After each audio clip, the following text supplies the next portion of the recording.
Good evening, Internet. Shroom here. Tonight I'm going to be heading into Pioneer to play a brew I've had sort of percolating for a little while. We're going to cheat our bombs onto the battlefield with some Spirit Sister's Call. Abzan. Let's take a look. So, Spirit Sister's Call is a 5-mana enchantment that was released in Kamigawa Neon Dynasty. It says at the beginning of your end step, choose target permanent card in your graveyard. You may sacrifice a permanent that shares a card type with the chosen card. If you do, return the chosen card from your graveyard to the battlefield, and it gains if this permanent would leave the battlefield exiled instead of putting it anywhere else. So, every end step, including the turn that we play Spirit Sister's Call, we're going to swap a permanent in our graveyard for a permanent of the same type that's on the battlefield. We're going to obviously use this to cheat very expensive permanents onto the battlefield while sacking really cheap stuff of our own. And we're going to do this with enchantments, creatures, and planeswalkers. One thing that's cool about Spirit Sister's Call is that you can do this with each card type. You can sack an artifact to get an artifact out of your graveyard. You can sack an enchantment to get an enchantment out of your graveyard. Planeswalker to get a planeswalker, etc., etc. So we're doing this with 3 different card types, planeswalker, enchantment, and creature. So in order for this card, another thing that's really cool about this, by the way, is that this happens every single turn. So unlike a lot of 5-mana sort of reanimate effects, every single turn, as long as you can keep enabling the whole engine, you will get another permanent out of your graveyard, swap it with something on the battlefield, play another bomb, and hopefully this will create an overwhelming climate of bombs that we're cheating in early that our opponent will not be able to overcome. So in order for a strategy like this to work, you need some enablers, that is cards that put cards into your graveyard, and also you need sack fodder. So let's go through the enablers. First we have Call the Bloodline. This is a 2-mana enchantment. For 1 mana, it lets us discard a card to create a 1/1 black vampire knight creature token with lifelink, activate only once each turn. So it's a cheap enchantment that we can sacrifice the Spirit Sister's Call to recycle our other expensive enchantments that we want to cheat in. It also lets us discard cards for 1 mana, which we want to do because we need to put those bombs into our graveyard. And it creates creature tokens that we can sacrifice in order to pull our creatures out of our graveyard. So this is really kind of the perfect enabler for this deck. It gets all of the 3 card types we're trying to cheat. Enchantments, creatures, well, I guess not planeswalkers, but it really sets us up very well by letting us, by being a discard outlet that also creates 2 different permanent types that we can sack to use the Spirit Sister's Call. We are also running Liliana of the Veil, who's a planeswalker. You know her. She can +1. She's a discard outlet. She +1s to make everyone discard a card. So she lets us discard our bombs into our graveyard that we can then recycle with Spirit Sister's Call. Of course, she can always -2 to Diabolic Edict our opponent. And she is a cheap planeswalker that we can sacrifice via Spirit Sister's Call to cheat a more expensive, more powerful planeswalker onto the battlefield, which is fantastic. We are also running a new card from Bloomburrow, which I just discovered yesterday has already been released. Man, I just can't keep up with the Magic sets. They just come too fast. We're running Cash Grab. So this is replacing Grisly Salvage, basically. It's a 2-mana instant. Mill 4 cards. You may put a permanent card from among the mill cards into your hand. If you control a squirrel, we're never going to control a squirrel. So this is a Grisly Salvage that only costs green and 1. It doesn't cost black and green. It only mills 4 cards instead of 5, but it lets us put any permanent card from among the cards that we mill into our hand. The problem with Grisly Salvage is that it only lets you recover creatures, but with this deck, we're often going to want to recover enchantments as well. We might mill over a Call the Bloodline that we actually need to cast in order to, enable our Spirit Sister's Call. So I think this is actually just strictly better than Grisly Salvage for this deck specifically. So that covers the discard outlets and the to a degree, the sack outlets. Another important card that we're running is Jukai Naturalist. So this is sort of like a mana dork for us. It's a 2/2 lifelinker for white and green that makes enchantment spells cost 1 less to cast. So it makes our Spirit Sister Calls only cost 4 instead of 5, which is good because 5 is very expensive. We really would like to play the Spirit Sister Call early if possible. It is also both an enchantment and a creature, so we can sack it to Spirit Sister's Call to pull out either a creature or an enchantment from our graveyard, which makes it very versatile as an enabler, which is cool. And then let's go over the bombs that we're running. So on the Planeswalker front, we're only running a couple of those because, we can't have that many bombs of each type just because there's a limited amount of card slots. One, Eternal Wander is very good at protecting itself. That's one thing about getting Planeswalkers out of your graveyard with Spirit Sister's Call is they come out on your end step, so you actually don't get a chance to activate their loyalty abilities on the turn that they enter the battlefield. So you really want Planeswalkers with high loyalty And the Eternal Wanderer is great for this situation because only one creature can attack the Eternal Wanderer at a time. It's a 5 loyalty planeswalker that can just make 2/2 double striking tokens, which is awesome. It can also blink creatures, which can be relevant for our deck in some cases, as we'll see. And for a -4, it can basically do like a, what is it? Almost a sweeper. You know, like you choose one creature that our opponent controls, and us too. It does it to both players, and exiles the rest. So it's effectively a sweeper on a planeswalker, which is really great. And Liliana, Dreadhorde General, says that whenever a creature we control dies, draw a card. That's fantastic. She can plus to make a 2/2 zombie token. She can -4 to make each creature sacrifice 2 creatures. So she's just an extremely powerful planeswalker that draws us a bunch of cards, makes us a board state, and is really a fantastic thing to cheat off once we have edicted with our Liliana of the Veil. We don't really need her very much anymore. Just sack her to the Spirits' Call, get Liliana Dreadhorde General on the battlefield, take over the game. So our enchantment bombs that we're trying to cheat out include an Overwhelming Splendor. So this is an 8-mana enchantment that makes all of our opponent's creatures lose all abilities and become 1/1s. So whatever their strategy is, if it's creature-based, it just isn't going to work. Their creatures are all just 1/1s with no abilities. It also means they can't activate abilities that aren't mana abilities or loyalty abilities. So if they have, artifacts or enchantments or any other creatures, any other permanent type that have activated abilities other than planeswalkers and lands, they just can't use them. Even lands that have non-mana abilities, they cannot use those abilities if there's Overwhelming Splendor. It really shuts down a lot of decks. We also have Sandworm Convergence as an 8-mana enchantment. So this makes it so that flyers can't attack us, and every end step, not the turn that we put it into play with Spirits' Call, unfortunately, but every end step after that, it's going to create a 5/5 worm creature token. So this just creates an army of 5/5s that lets us beat down, prevents pesky decks like, Izzet Phoenix from attacking with their phoenixes and flying creatures. We also have a Cruel Reality, a 7-mana enchantment that is a curse and makes it so that we play it on our opponent, makes it so that they sacrifice a creature or planeswalker each turn. If they can't, they lose 5 life. So this is a win con. Eventually, they're going to run out of stuff they can sacrifice, and they're just going to start getting pinged for 5. It's just going to slowly erode their board and win us the game over time. And then we have an Ethereal Absolution, which is normally a 6-mana enchantment we're going to cheat in. It gives all of our creatures +1/+1, all of our opponent's creatures -1/-1, which just means it kills. It just sweeps a lot of decks. It also has an ability for a white, a black, and 2 to exile target card from an opponent's graveyard. If it's a creature, we create a 1/1 black, white and black creature spirit token with flying.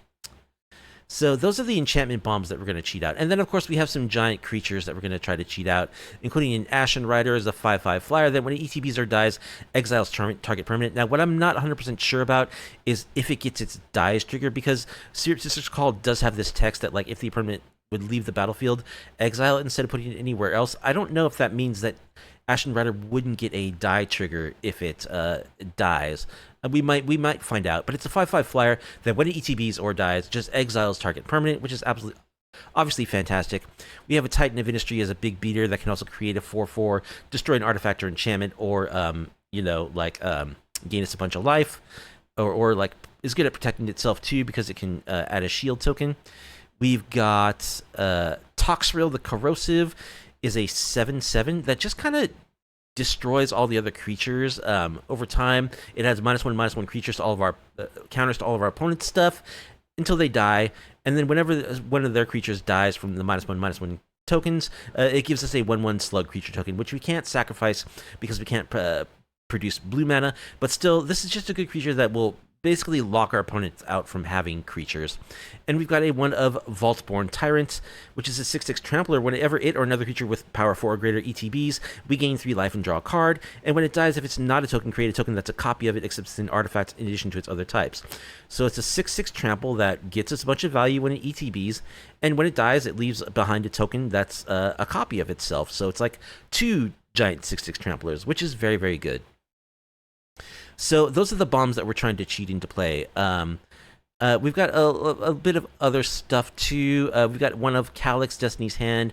It's a planeswalker that can plus to look for enchantments off the top 4 of our library. It can also -3 to exile a creature or enchantment until one of our enchantments leaves the battlefield. We should pretty much always have enchantments on the board. We don't necessarily want, we might want to sack those enchantments sometimes, so there's a slight bit of awkwardness there. He's basically there as a plus for his +1 ability that lets us look at the top 4 and grab an enchantment, because we do need to find those Spirit Sisters calls. And then we've got a couple of Sylvan Caryatids just to help us ramp out our stuff, a little bit of acceleration. Oh, I forgot to mention in the discard outlets, we have 2 Collective Brutality, which it's like a duress that for 2 mana, or it can give a creature -2/-2, or it can drain someone for 2. But we can escalate it by discarding cards, so we could discard up to 2 cards when we play Collective Brutality to trigger the additional modes of it. And of course, also put our bombs into our graveyard, which is what we want. And we're playing some removal because we are Abzan. We've got access to lots of good removal outside of our, our bombs and stuff. A couple of Fatal Pushes. One Assassin's Trophy is just kind of a catch-all removal. One Binding the Old Gods is an enchantment that just destroys target non-land permanent when it ETBs. We can recycle it with Spirit Sister's Call by sacking, a Jukai Naturalist or Call the Bloodline, etc., etc. And then we've got one of Meathook Massacre as a sweeper in the main for those aggressive decks. There's a lot of decks that generate tons of 1 toughness stuff that we would like to be able to sweep away and gain life in the process. So that's the main board plan. We're going to cheat out our stuff with our Spirit Sisters Call. There's a total of 24 lands in the deck, which should be sufficient with our Naturalists and our Sylvan Caryatids as well. We've got the full playset of Indotha Triome, so our mana base is a little slow, but our color requirements are pretty crazy. So having tested the deck a little bit, I find that it is necessary to run all the tap lands. And of course, we're running a bunch of Surveil lands, including, these shadowy backstreets and these underground mortuaries, because these lands are just really, really good for a deck like ours. It's a tap land that counts as the land types, so it allows our check lands to come into play untapped, and it also surveils 1, so it can put bombs into our graveyard, which is really nice to be able to do with our mana base. Other tech includes a Takenuma, a Iganjo, and a Boseiju, because we're Abzan and we can support those colors.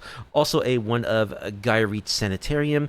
Can just be a discard outlet for us. For 2 mana, we can draw a card and discard a card, which can let us put a bomb into our graveyard to recycle with, to reanimate with Spirit Sister's Call.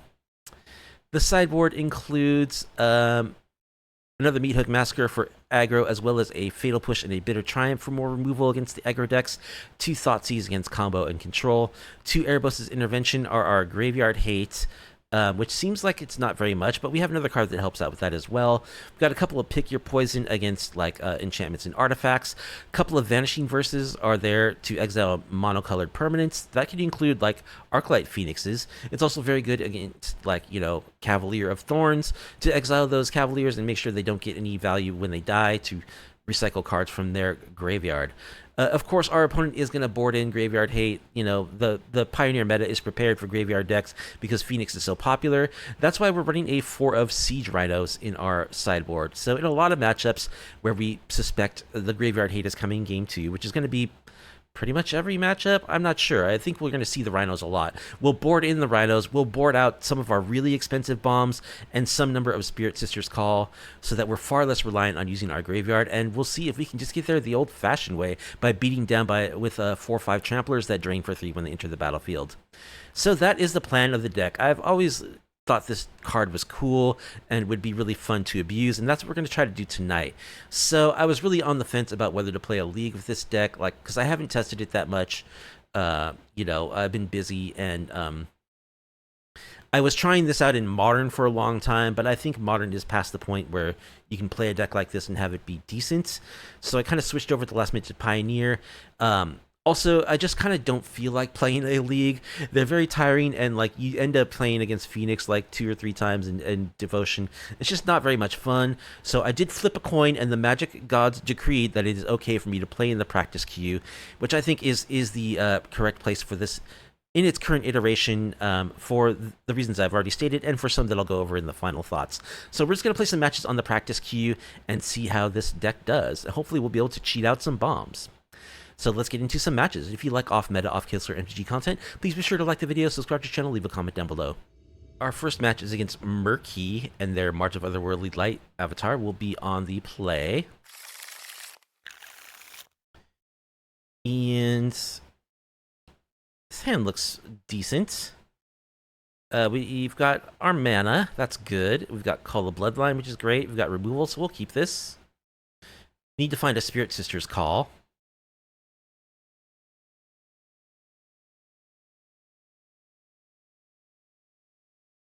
Opponent's mulls to 5.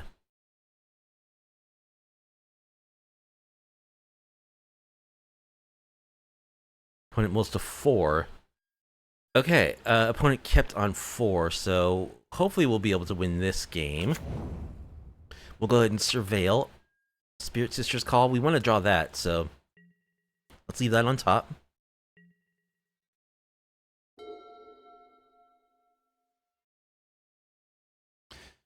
So now we just need payoffs. And it's spirits.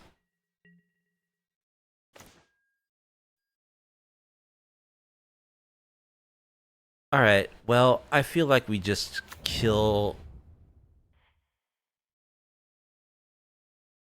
the Mausoleum Wanderer while we can. And I don't think we, unfortunately, have anything to discard here. So we'll just kill the Mausoleum Wanderer while they're tapped out. The thing is so annoying. I suppose it might have been good to duress them as well. I could have pitched one of my Call the Bloodlines.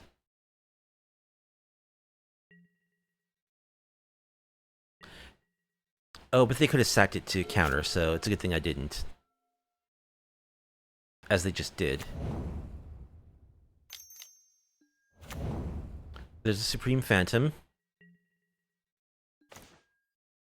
Alright, we draw more Spirit Sister's Call.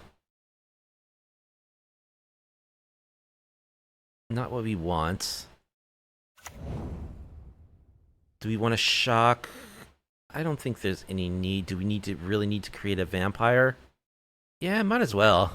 It does cost us... net costs us 1 life. So we'll play our Call the Bloodline.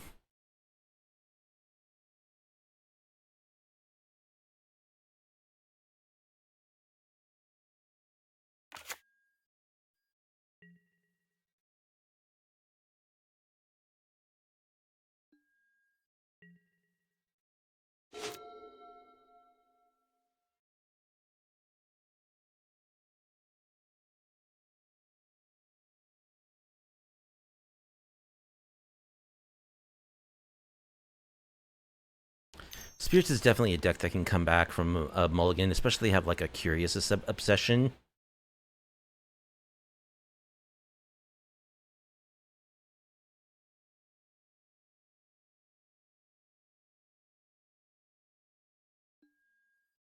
Mockingbird.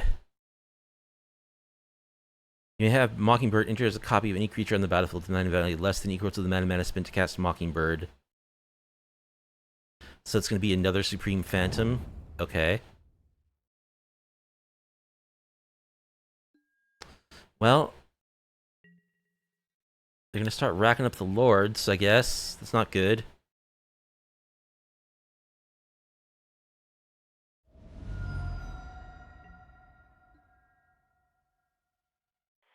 Let's pitch one of our Spirit Sisters calls.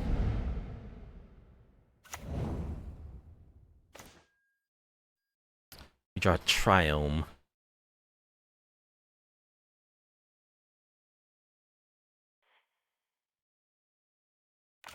Alright, well, we're not finding removal. That kind of sucks.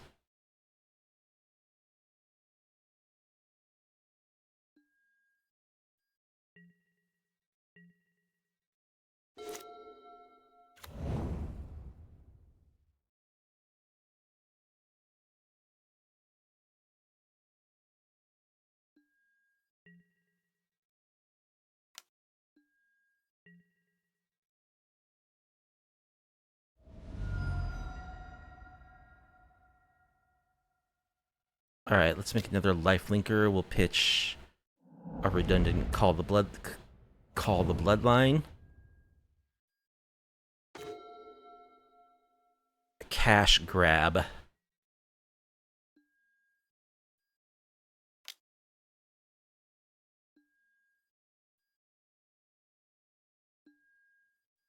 Well, I mean, it's very likely they have a counterspell, but I don't think we can wait.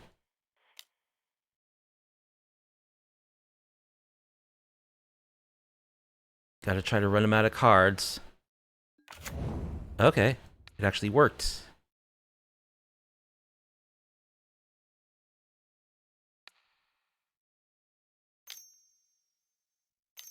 They have a rattle chains.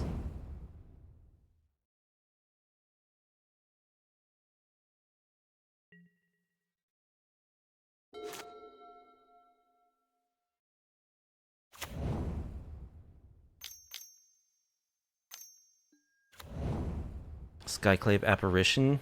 Yeah, I mean that's fine.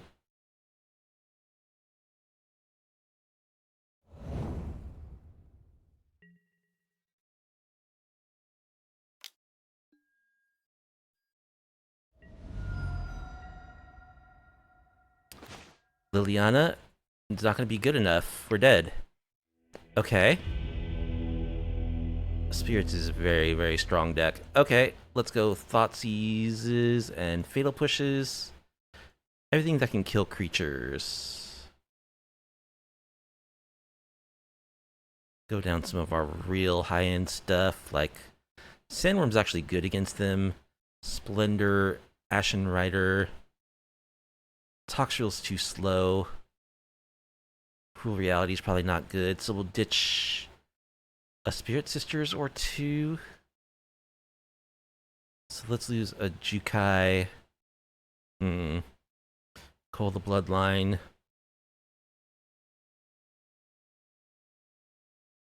Go down to 2 calls. Lose a couple of Jukais. Well, got 2 Lilianas, but no other removal spells. I don't know if that's good enough. I think I'm gonna mulligan. Okay, that's more like it. We've got Fatal Push. We'll keep, and we'll bottom.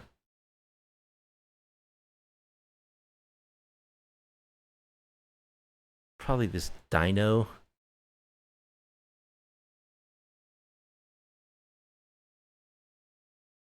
Opponent's mulling to 4 again.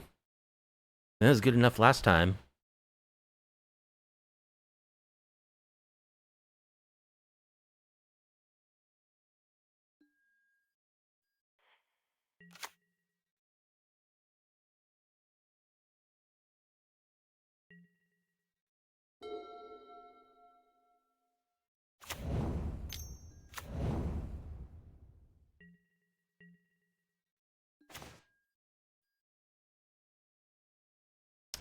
Alright, let's play Sunpetal Grove.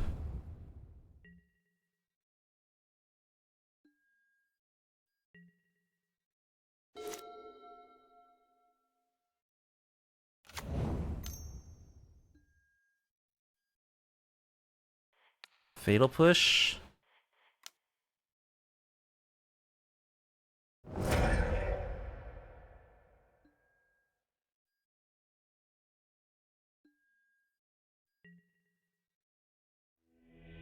And they scoop. Okay, that's more like it. I think we just run it back. Oh, I suppose I could pick your poison, eh? That wouldn't be bad. Oh, I wonder if I just added to... if I'm running 62 now.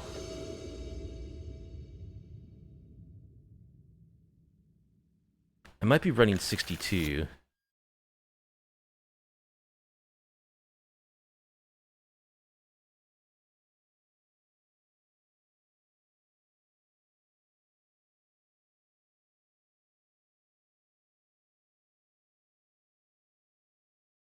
Opponent mulligans. I think I'll keep this.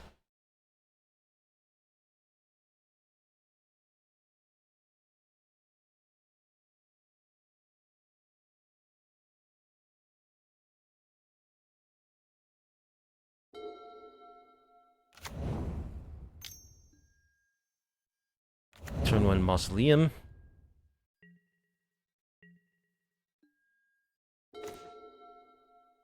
Cash grab.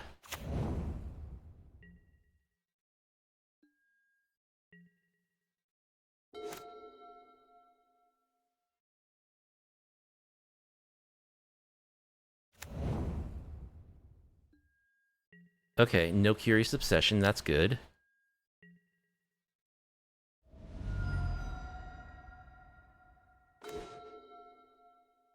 Alright, let's surveil.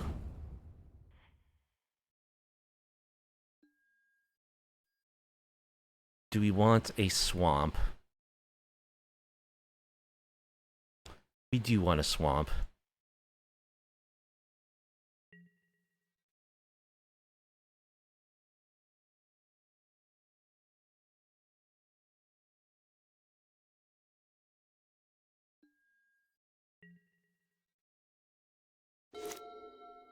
No flash creature. Alright, they shock. Spectral Sailor.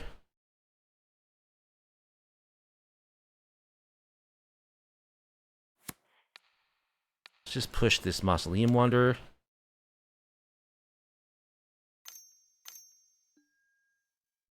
They have a Rattle Chains. Okay.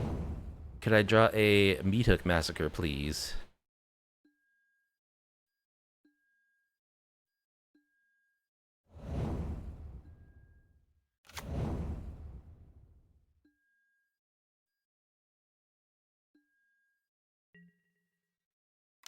Meat Hook Massacre off the top, please.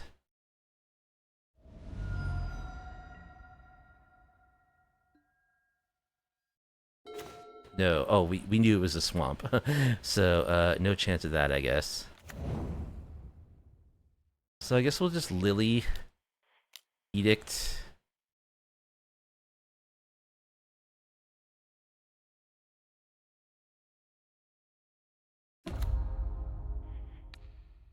Mickey sack.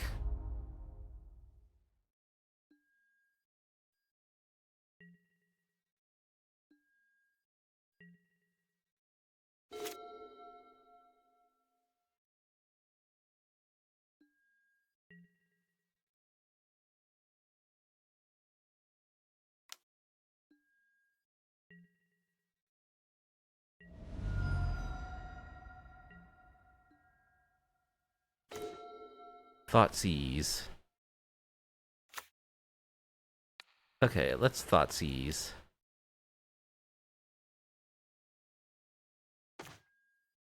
No more lies, Geistlight Snare, Rattle Chains.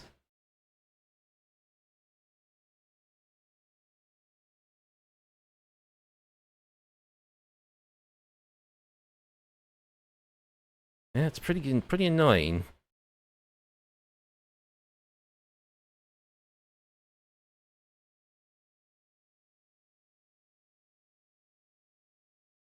I guess we'll take Rattle Chains.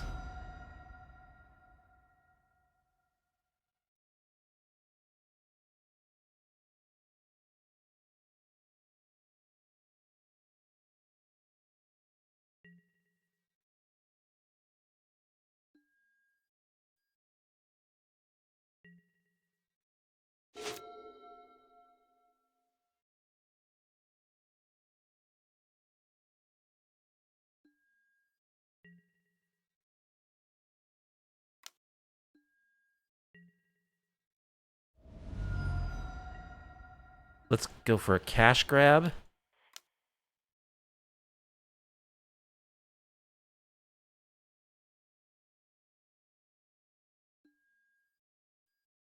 We'll grab a Call the Bloodline, I guess.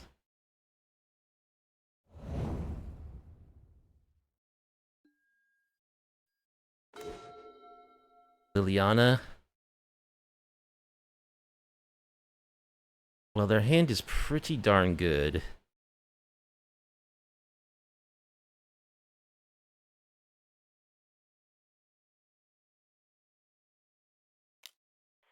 Gotta make them start using their counter spells.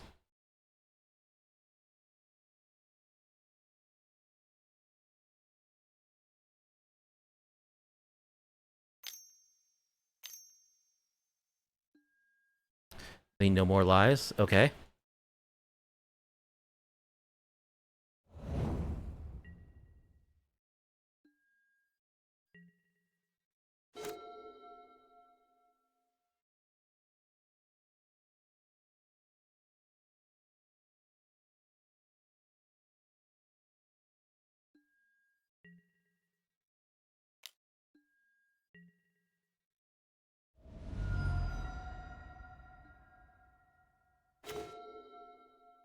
Indotha Triome.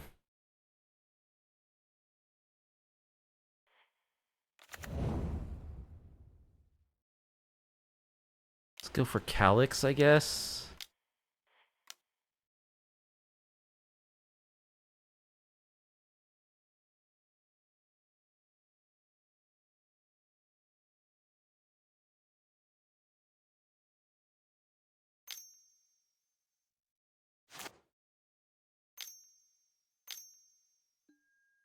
Okay, that draws out the Geistlight Snare.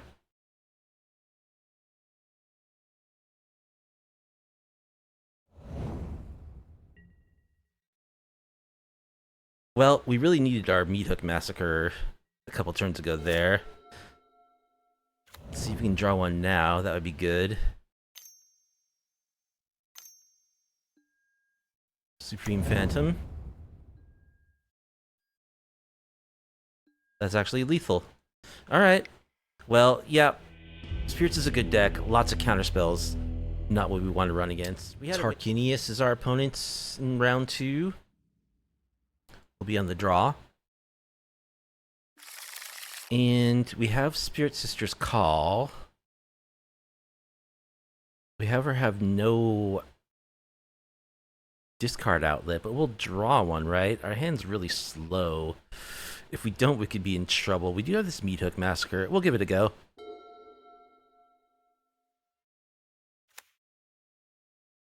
Mono red. Okay. Okay, phew. We'll just play this land tapped.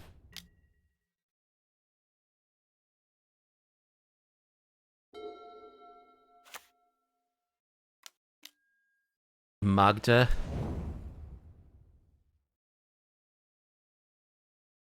Okay, it could use a removal spell. Let's go for the Shadowy Backstreet. Binding the Old Gods.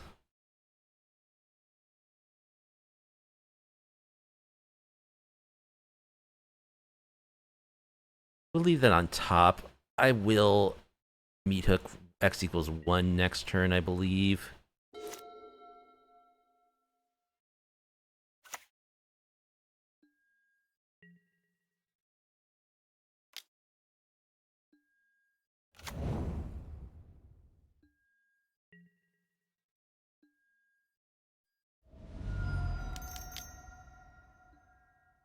Feeble.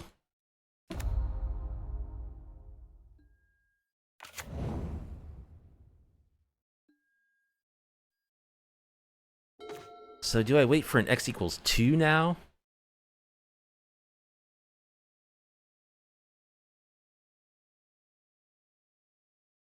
Yeah, I think I am going to wait for an X equals 2.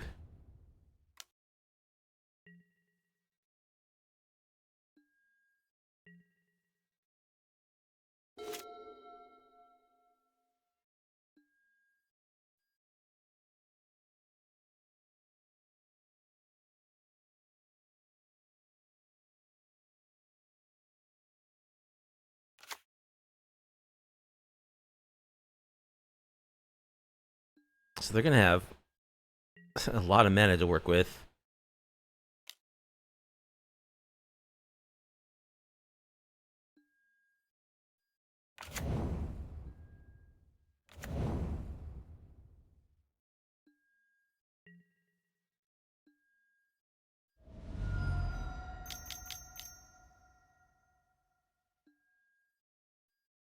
Boneyard Dracosaur. Okay. Which they'll be able to copy with Fable. Overwhelming Splendor would be nice if we could cheat it out. So let's just Kill Magda and the shaman.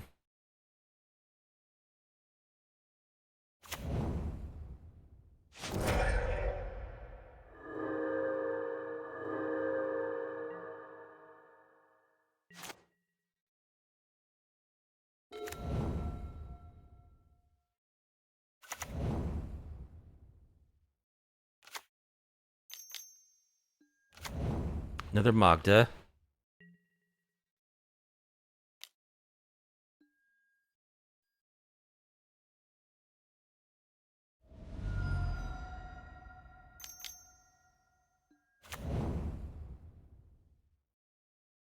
Plunderer, so they're all about the treasures.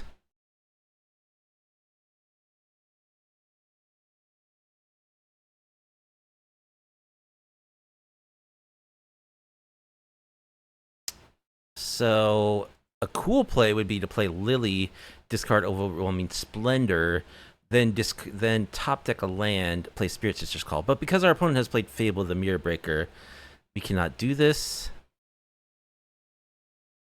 We're probably just going to lose to Fable. Let's see. I have to kill the dragon, or else we do literally lose next turn.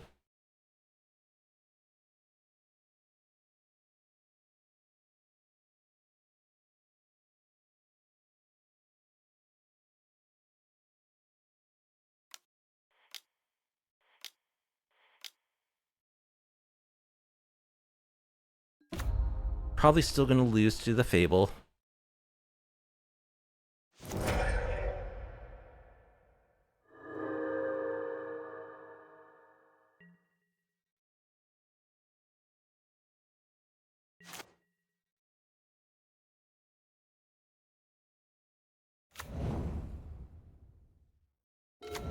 So they'll be able to Magda out a dragon.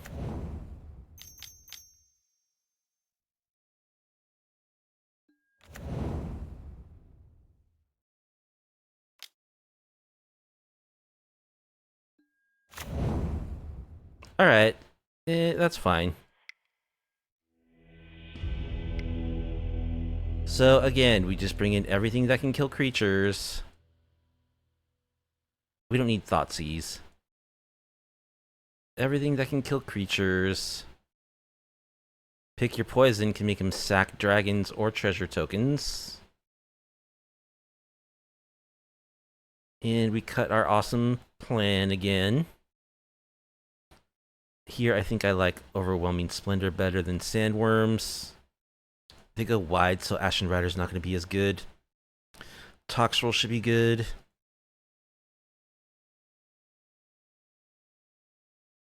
Cut a call.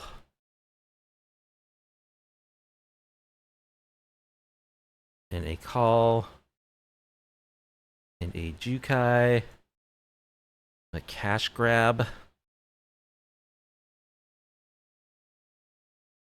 Cut 2 calls.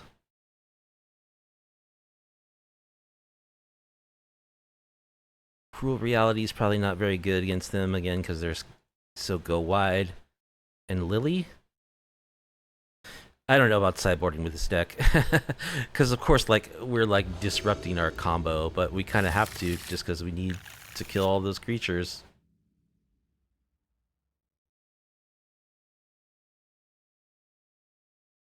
Yeah, we've got 2 removal spells, so we'll keep.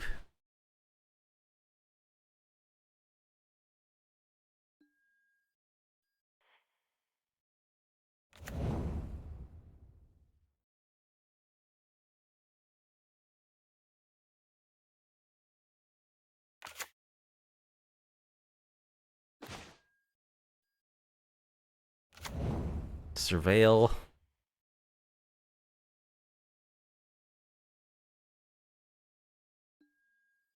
Bitter Triumph. I mean, we need removal. That'll let us discard our Toxrill.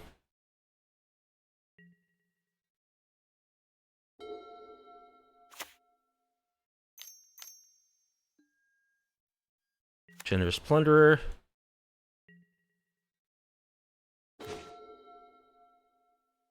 Alright, so we're playing Besiegio as a land. go ahead and kill the Generous Plunderer. Discard our Toxrill.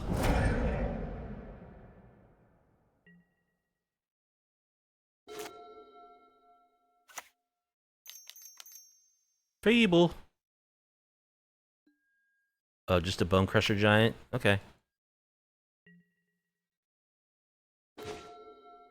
Sylvan Caryatid is a good draw.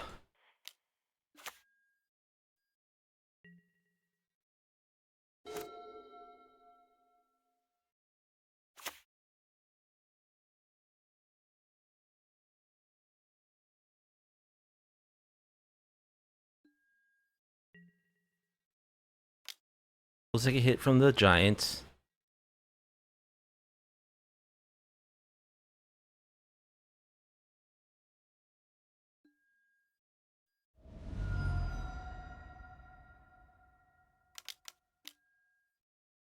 Sunspine Lynx. Players can't gain life, damage can't be prevented. When it enters, deals damage to each player equal to the number of non-basic lands that player controls. Ooh. Oh yeah, that's the Bloomburrow card. That's a good card. Okay.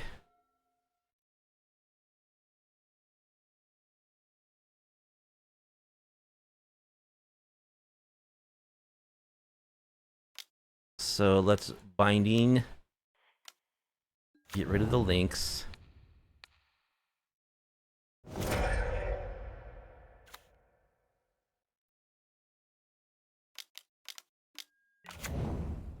Glorybringer.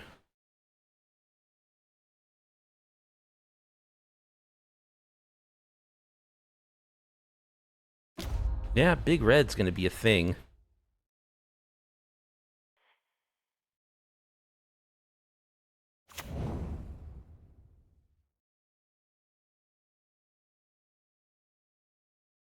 Hmm.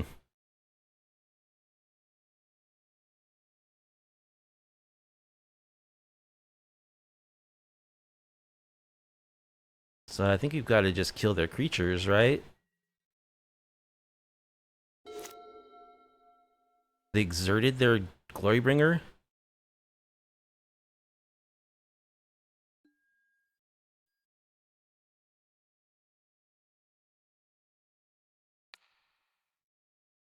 Go ahead and kill the Bony Pants guy. We'll take 2.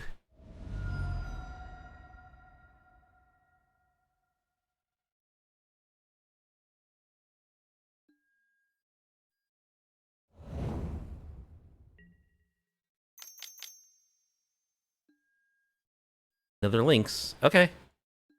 Yeah, Big Red is definitely a deck that you're going to be seeing with this card, which is quite good. And we're dead. El Irision. Oh no, they're Teferi Avatar. Is our opponent. Will be on the draw.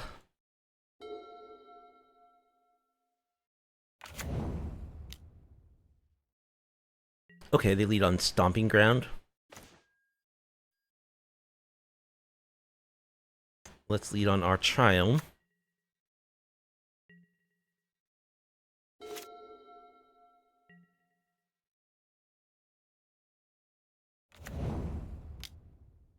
Another Stomping Ground. Alright. I think I'm gonna shock and play Caryatid.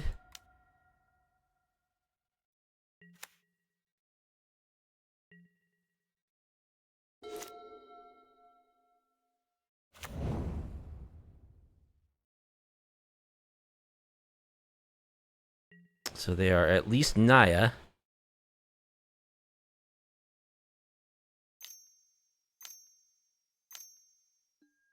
Feeble.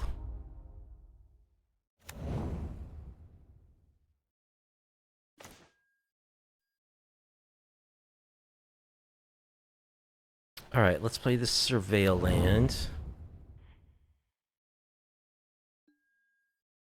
Takenuma. Don't think we really want Takenuma. We can bin that. Let's play our Jukai.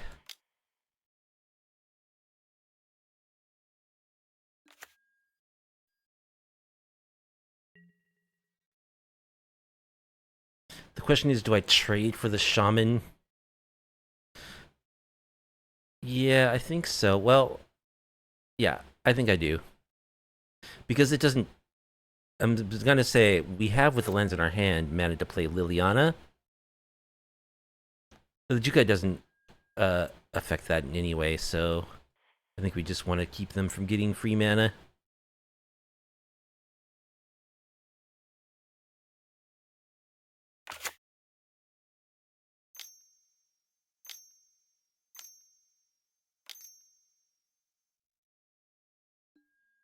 Fires.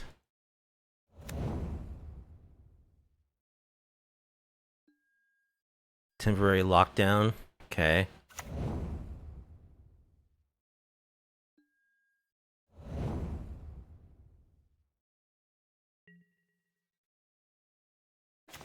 Also gets rid of their shaman.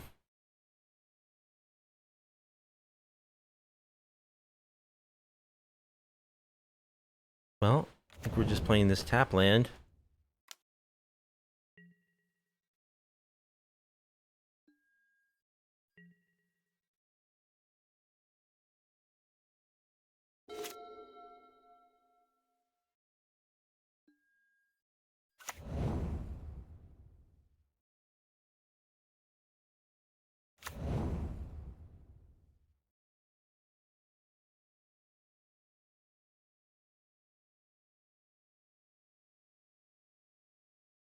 We got Spirit Sister's Call. We just need we need discard outlet.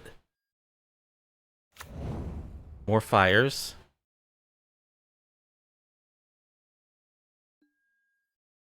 Twin shot sniper.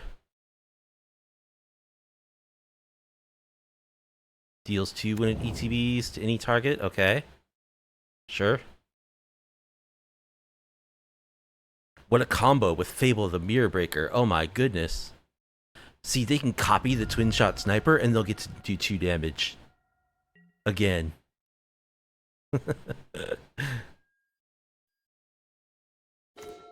Ingenious. Okay. There's Calyx.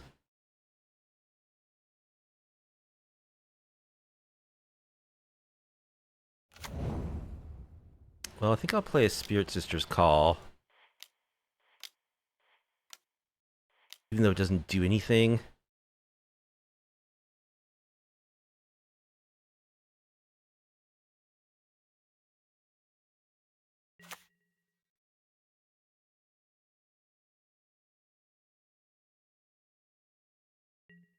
It does actually make you choose a permanent each turn, however. So, I discovered from testing there's no way around that. Another Fable.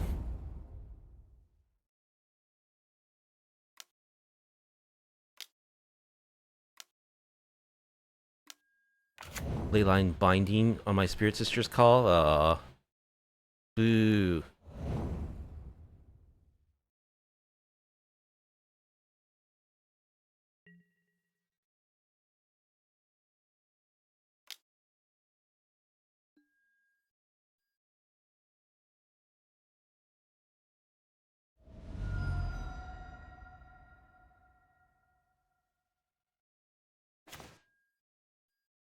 Lush Portico.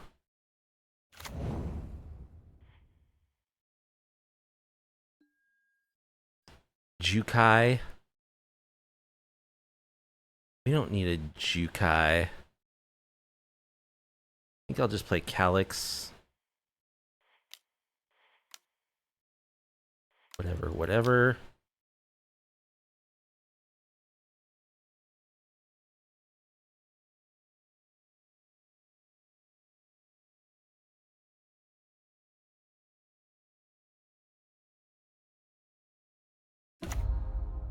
We'll plus it.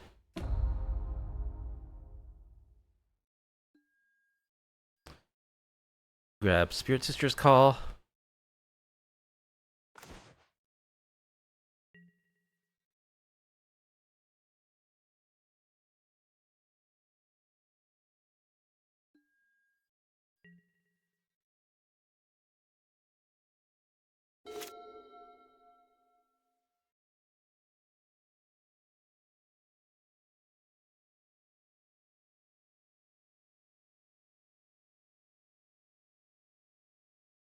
They discard a land, so they would have bricked for the turn, but Fable, of course, makes sure that doesn't happen.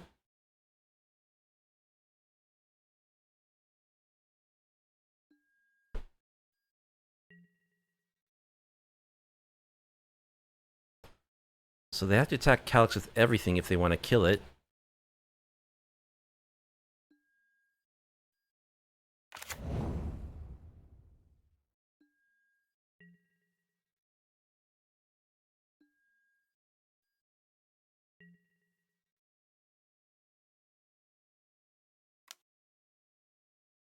Oh, look, they're going to copy the Archer. Oh, wow. What a play. What a play.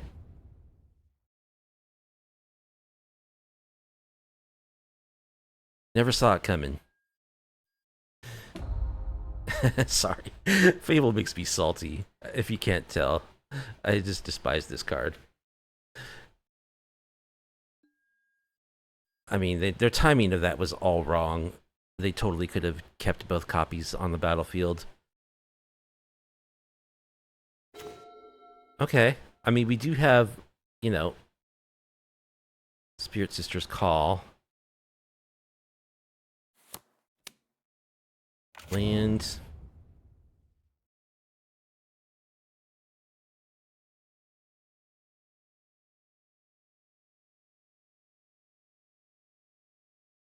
So I think, unfortunately, I'm going to have to throw a Eternal Wanderer here to manage their board, right? Or can I just create a double striker? No, they can just kill it with their reflection.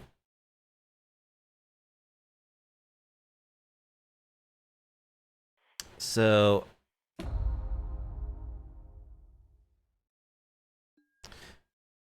you can keep your shaman, sack the rest.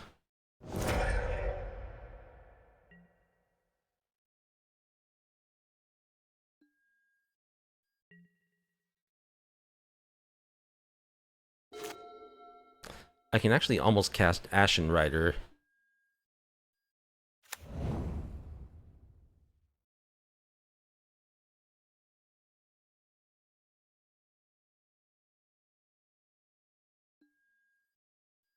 Interminable Annoyance.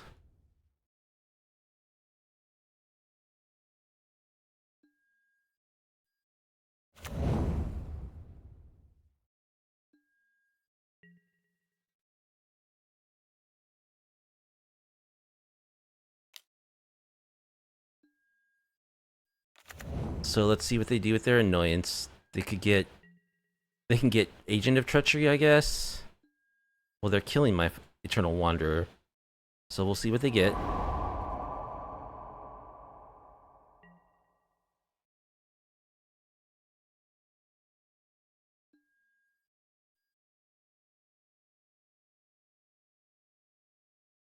They sack a Fires for a Kenrith.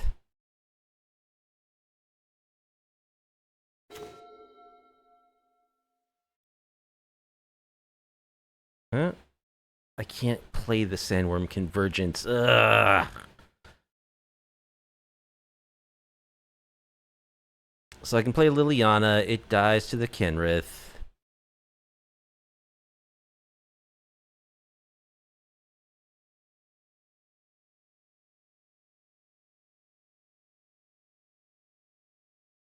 Can almost play the Sandworm Convergence and the Ashen Rider. I guess I gotta just kill their stuff.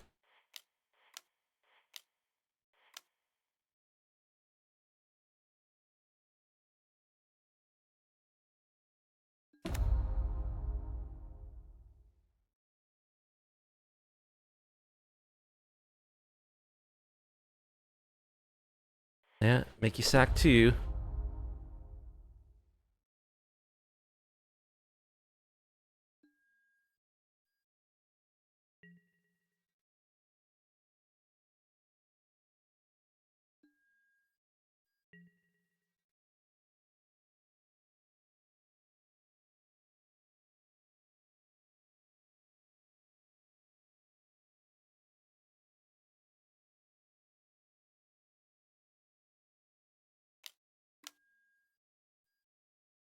Gonna put +1/+1 counters on himself.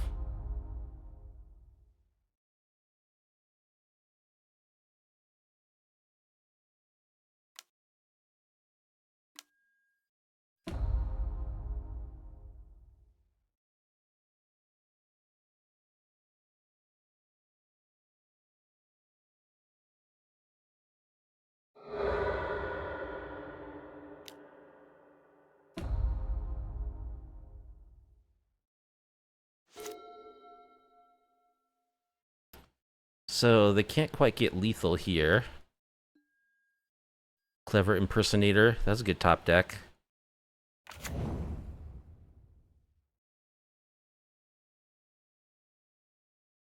Okay, that's lethal. So again, we gotta just bring in every bit of removal we can. Fatal, we don't need Fatal Push, really. We need Thoughtseizes.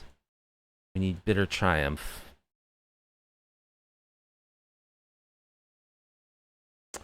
Hell, let's board in some Siege Rhinos. Sandworm, Ashen Rider, Absolution, Call, Cash, Call. Do I need Fatal Pushes? I guess I need a couple for the stupid Shaman tokens. Jukai. Brutality doesn't seem that good. Calyx.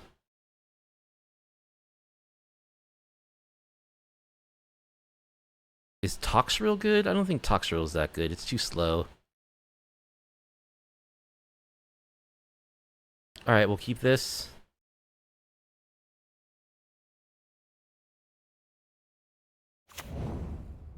They have Leyline of the Void? Sure. We're on the Siege Rhino plan.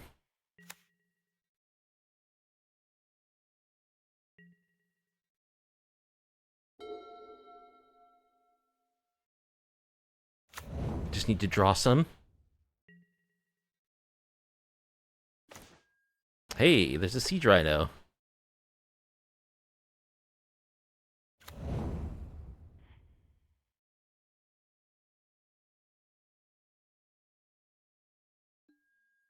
Liliana Dreadhorde General. Do we want that to get exiled? 3, 4. That's fine. That can get exiled.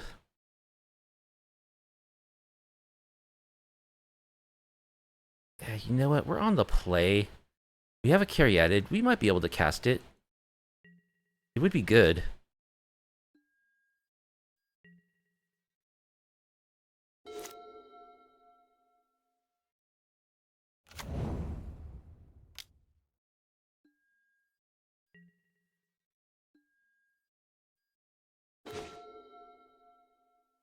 Alright, let's surveil. Binding the Old Gods, we'll leave that on top. We actually can destroy the Leyline of the Void. Play our Caryatid.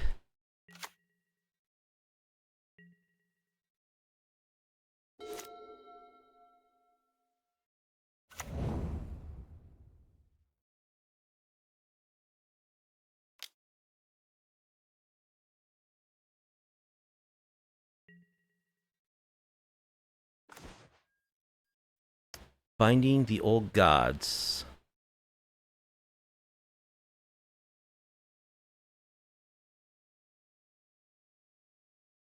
Alright, I think we'll just play a Siege Rhino.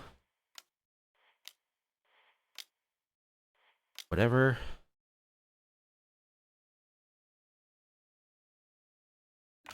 Drain you.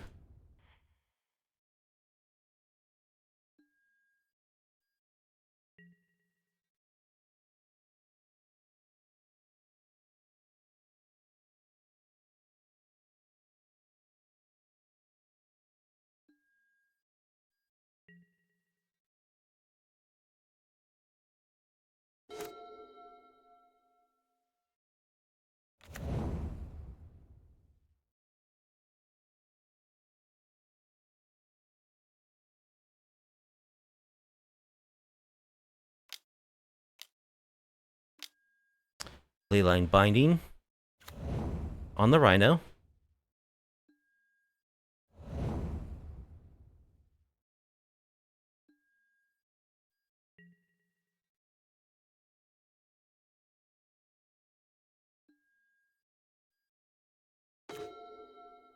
Jukai.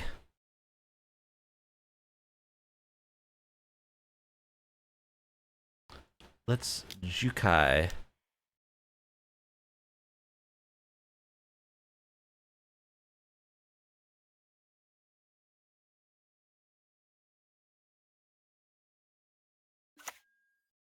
And let's Binding the Old Gods.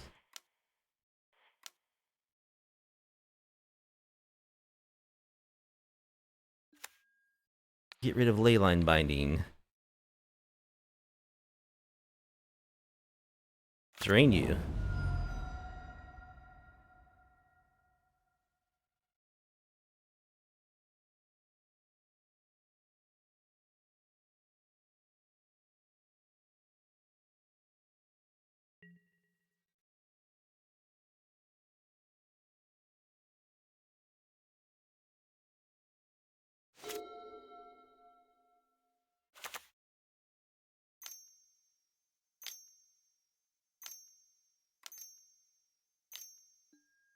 Sunfall. Okay.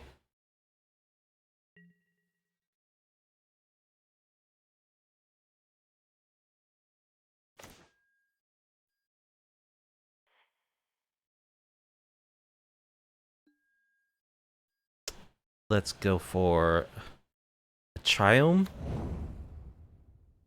Play a land.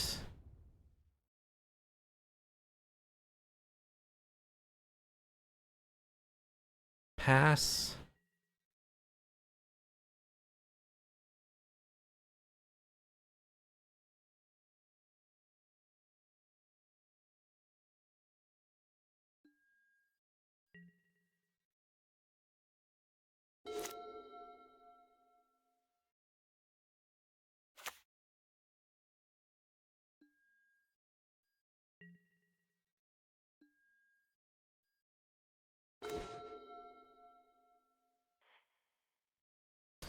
Alright, our Binding gets exiled.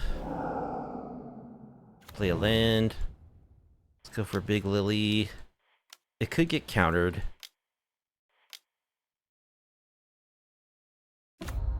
Doesn't. Alright, let's make a zombie.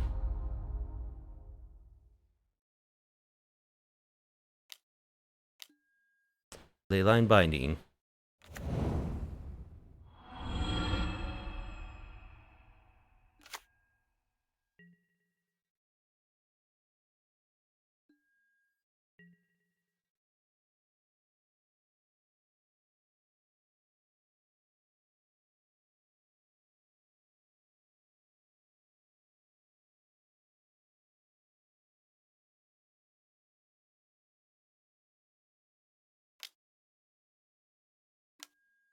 To make a 3/3.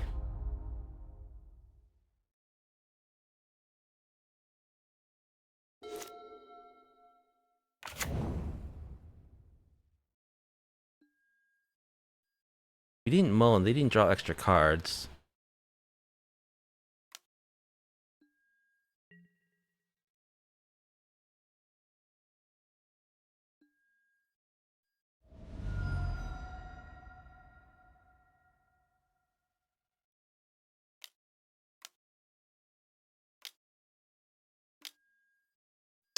Twisted Sniper. Twin Shot Sniper. Gonna kill our zombie.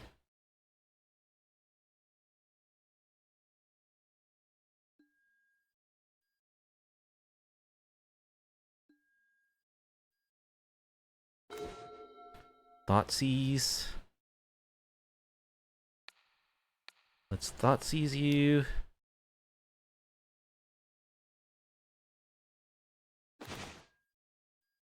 Keruga, Interminable Annoyance. Keruga. Alright. So let's get rid of that. Let's Leyline Binding that. Or Vanishing Verse, rather.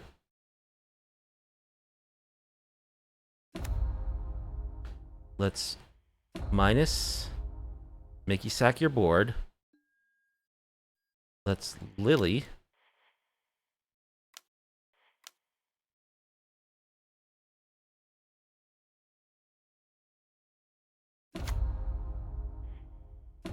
Make you discard your last card. So I have 2 Lilianas and some mana. They have a Leyline Binding and some mana.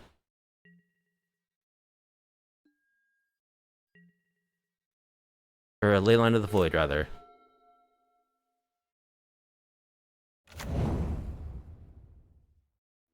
They scoop. So let's just do that again.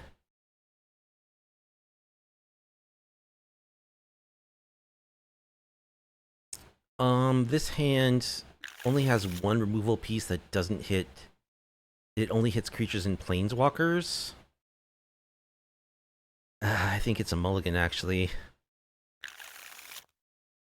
Okay, that's better. We've got a pick your poison. I think I'll bottom. Probably Spirit Sister's Call.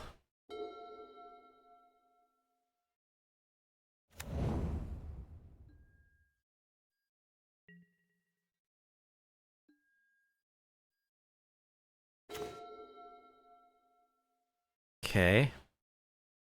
I'll play this Sunpetal Grove. So that I have Pick Your Poison up.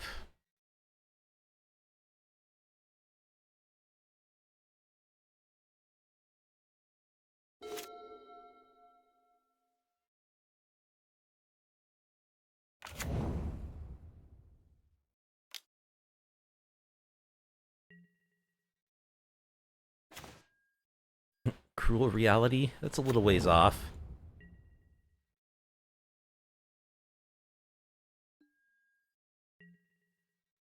See, what I should have done is fully board back in my main board plan, because they're thinking, after that juke in game 2,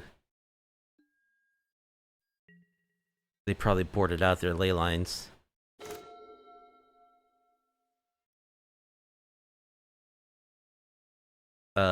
Do I want to play a Besagi or hold on to it? Probably want to hold on to it, actually. Awkward as that is. I got Pick Your Poison. I don't think I can arrest my mana development so much. Especially when I've got a Siege Rhino.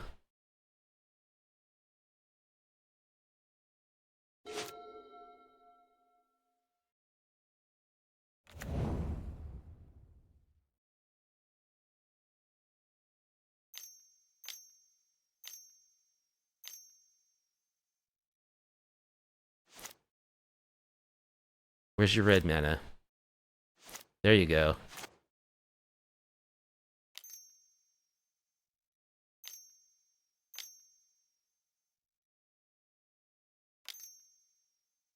Fires. Okay, the very first chance I get priority, which they get to cast something first.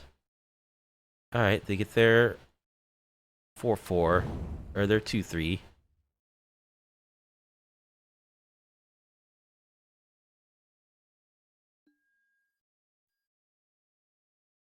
Oh, Pick Your Poison is a sorcery. Okay.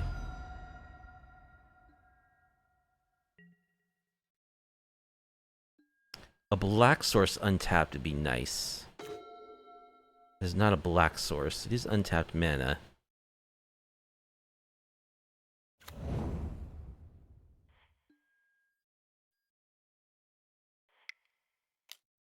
Make you sack your fires.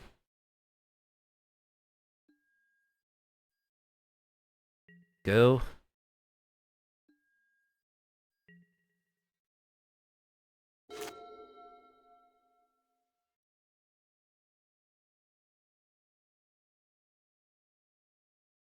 Yes, you now have to pay mana for stuff. Imagine that.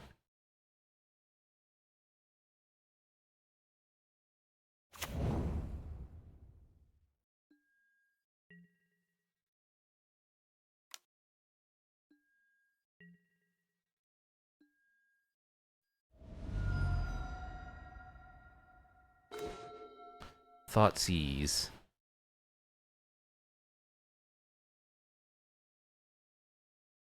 I think I'll go for a Thoughtseize here.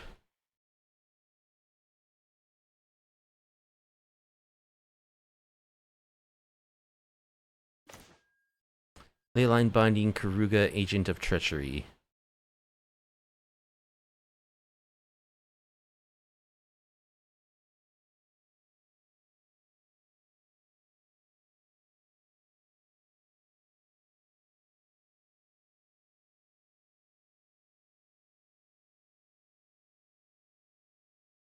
Keruga's gonna draw them 2 cards.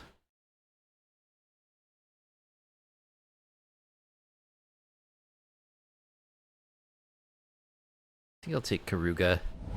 They have an Agent of Treachery, which they'll be able to cast pretty soon.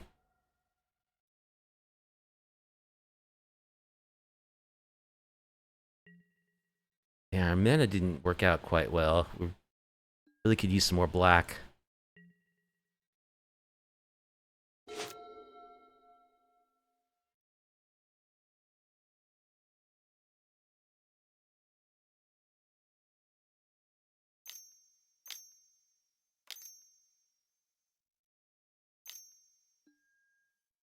Another Fires.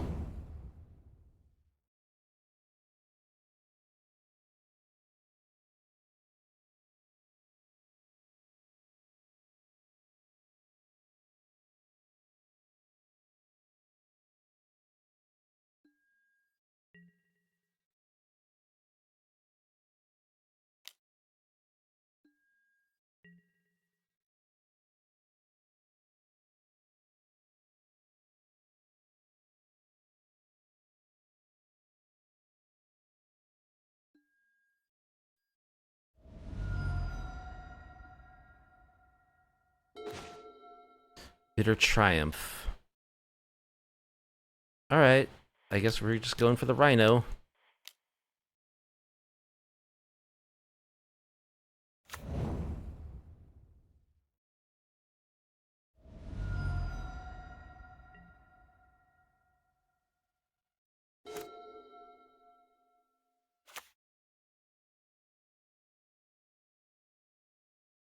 They're gonna Binding it, or they're gonna save up for their Agent of Treachery?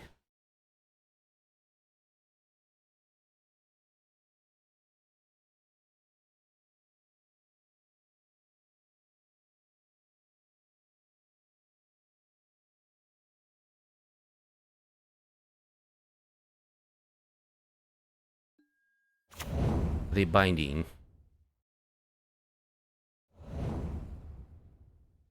Oh, they have Besiege You plus Agent of Treachery. They don't attack. Spirit Sister's Call.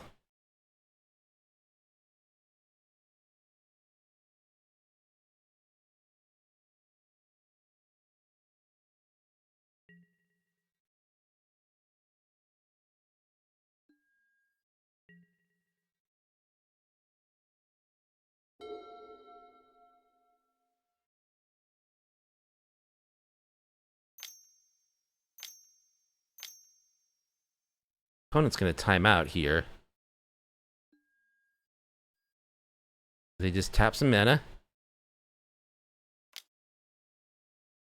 Okay.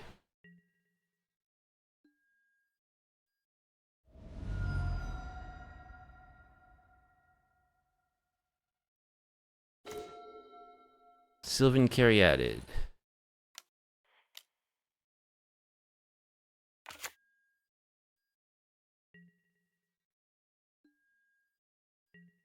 Perfect.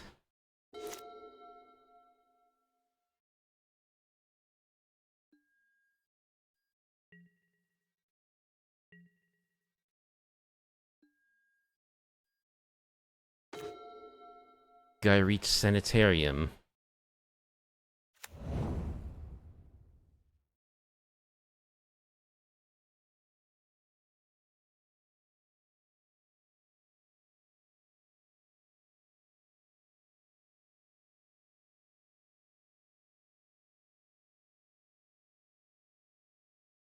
Yeah, I think I'll Lily.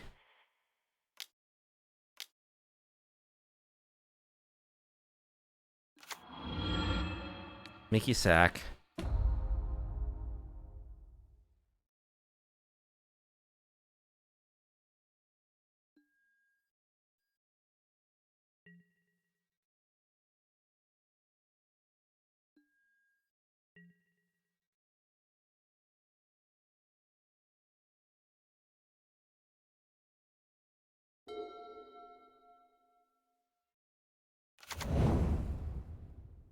Okay, now they can play Agent of Treachery if they want. Sure.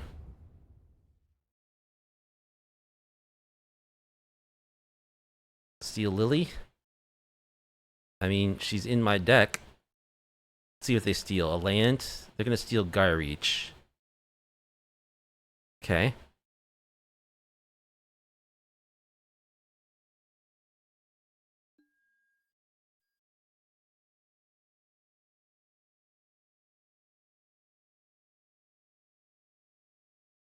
Besage you +2 unknown. Temporary lockdown. Okay.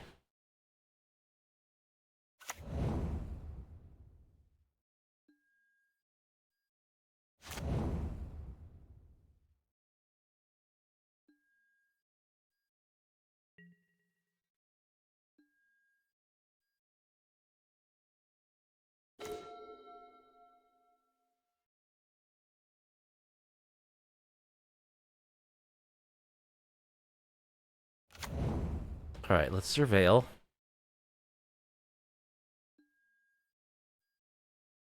Overwhelming Splendor. Put that in our graveyard. Let's plus.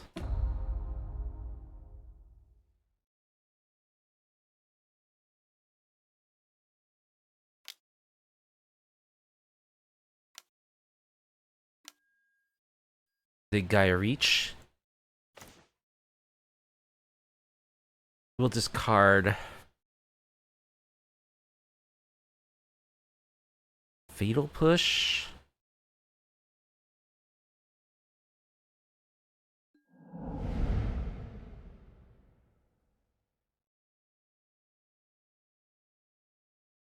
They discarded Touch the Spirit Realm.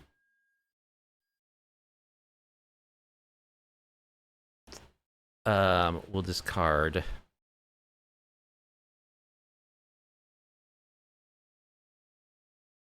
our Tyrants.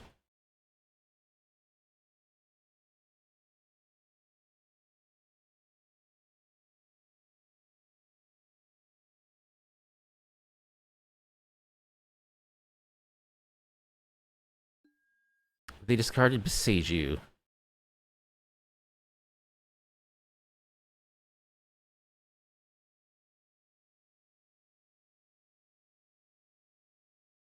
Alright, let's pass. That's good for us, so they don't have an answer to Spirit Sisters, as far as I know. They might.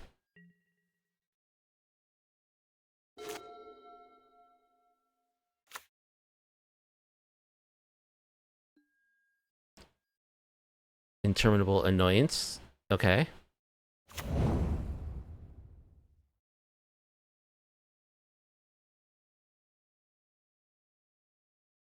They are empty-handed.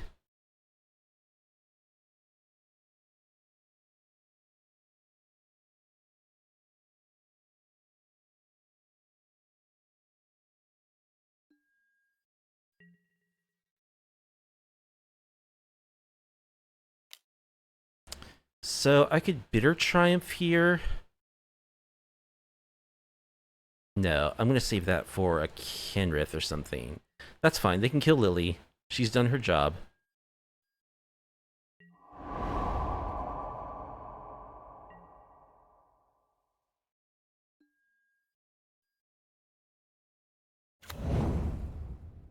I get back my Sylvan Caryatid.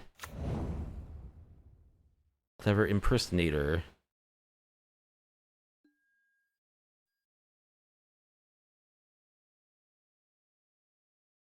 Any non-land permanent on the battlefield. What happened?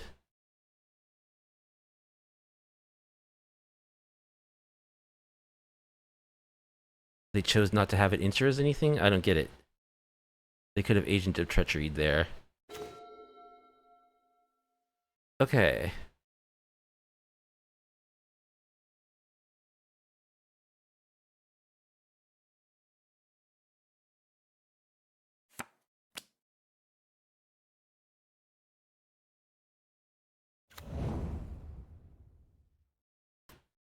We don't need to shock here. Let's play Spirit Sister's Call.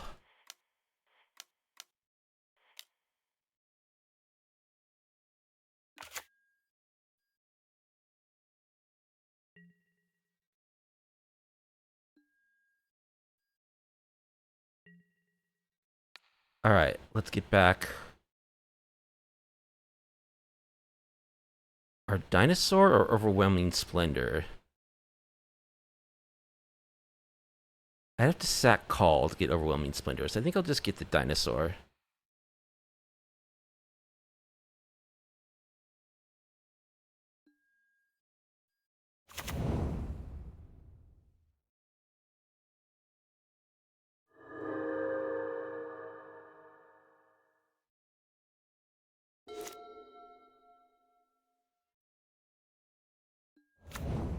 Another interminable annoyance.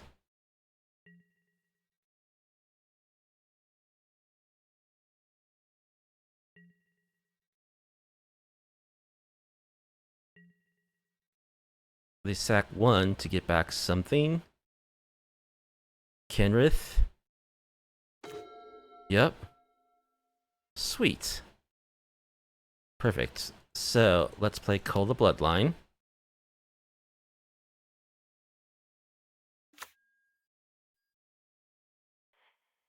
Let's Bitter Triumph. Kill Kenrith. Discard Cruel Reality.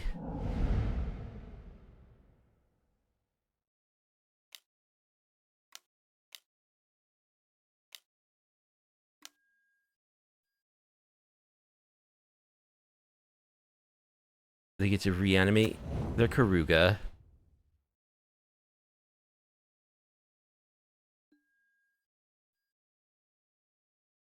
Because Kenrith is just kind of busted.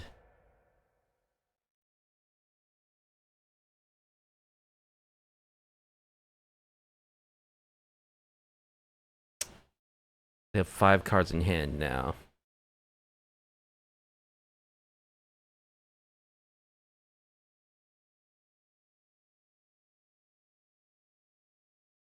So, here we'll find out what happens when it dies, I guess. They're gonna time out. They have 30-something seconds left.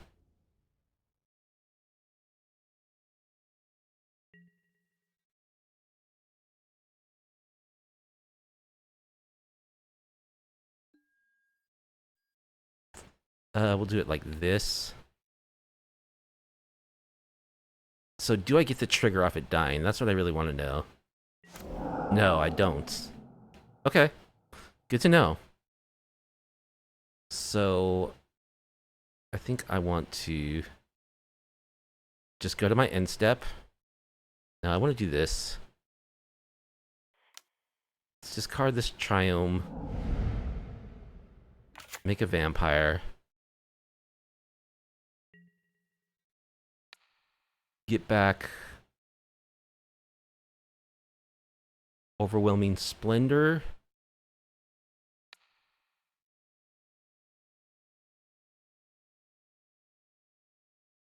Sack Cull the Bloodline.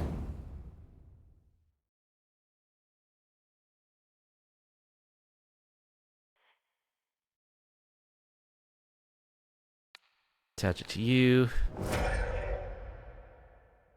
I mean, they probably have like Leyline Binding or something, so who knows if this game would have gone on, what would have happened, but they time out. Elish Norn, okay.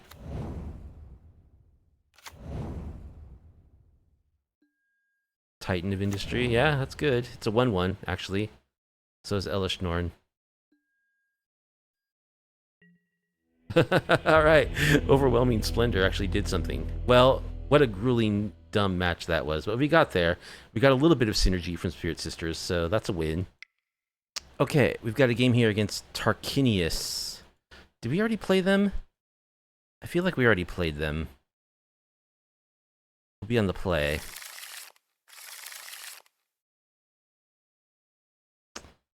And this hand looks reasonable, so we can keep it.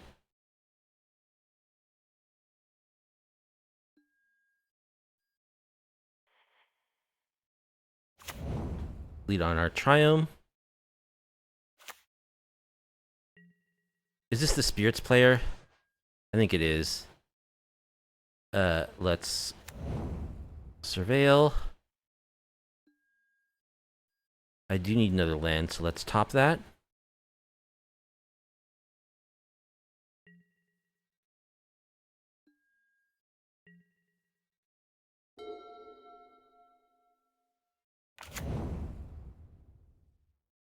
Played another person with this avatar. Maybe it was... Looks like they're on a different deck if it is the same player. So they shock. Alright, let's play our Jukai.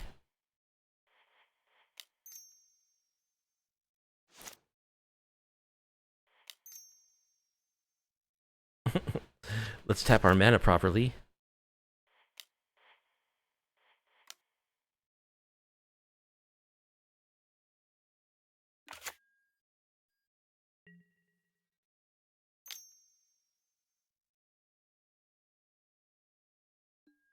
Okay, it's just Phoenix.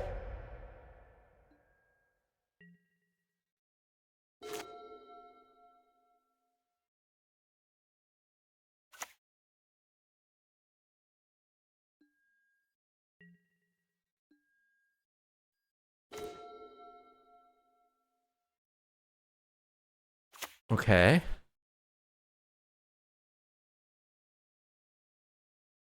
So I could go for Collective Brutality, discard my Ethereal Absolution.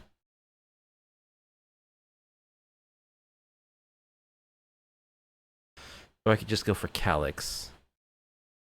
I think I like Collective Brutality. Duress you. Drain you.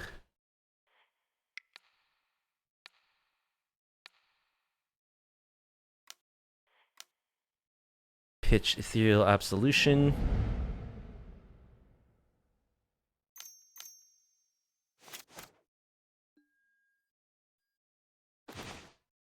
Treasure Cruise plus lands. Ooh, what do they got? They also have a picklock. They got a fairy.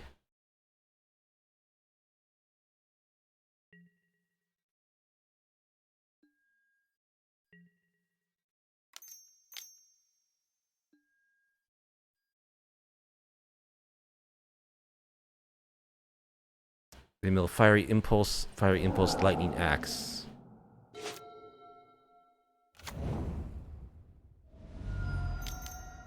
They shock a Steam Vents. Another fairy.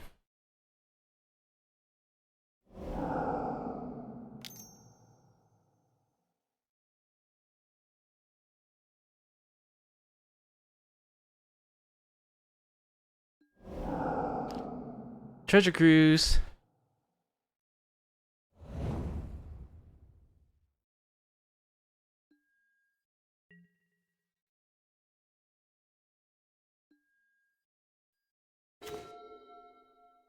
Beseiju. Let's play that as a land. Let's play Calyx. They have 6 cards in hand. It's plus.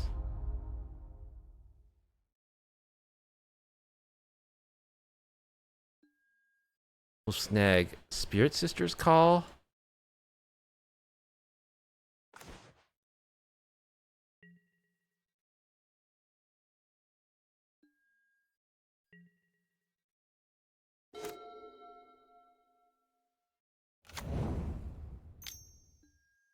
Sleight of hand.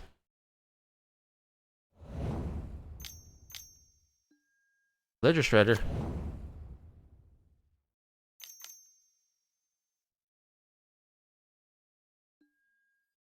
Picklock Prankster.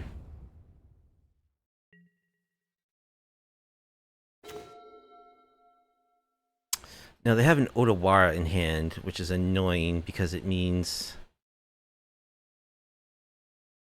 Let's surveil. Liliana.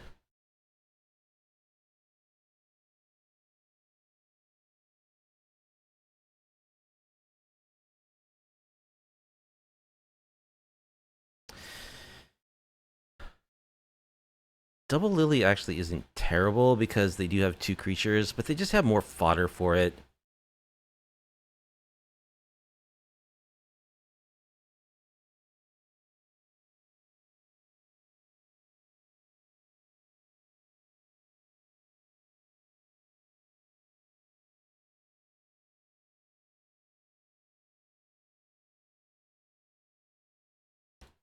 I will actually top it.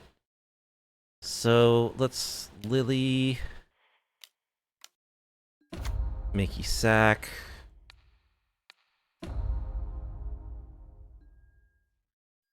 Let's plus Calyx.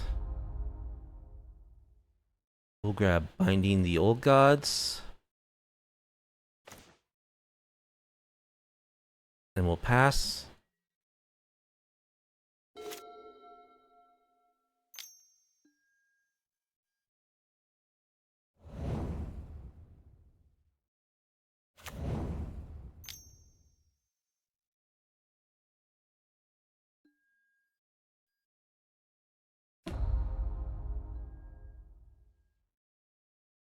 How many Phoenixes do they have in their graveyard? 2?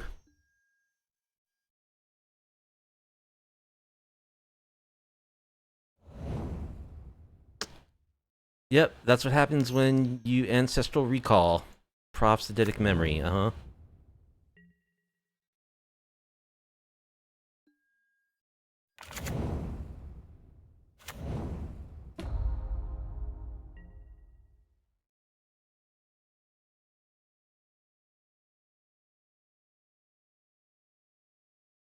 So they're gonna kill Calyx and ping the Lily. They leave Lily alone, actually.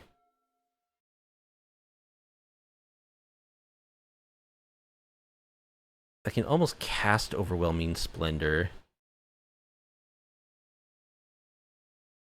So let's Binding, kill the Ledger Shredder.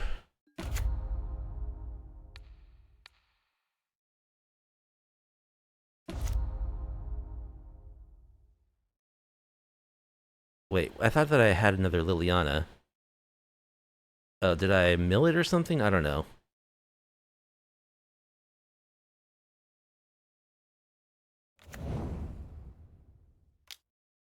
Let's plus Lily.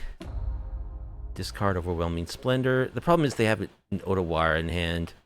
So if I play Spirit Sister's Call, they can just bounce it.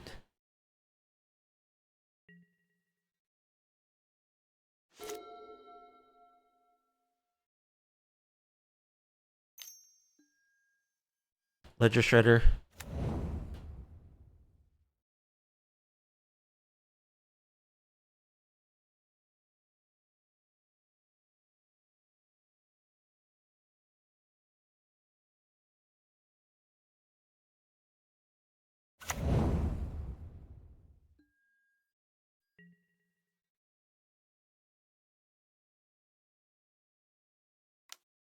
Just coming at me.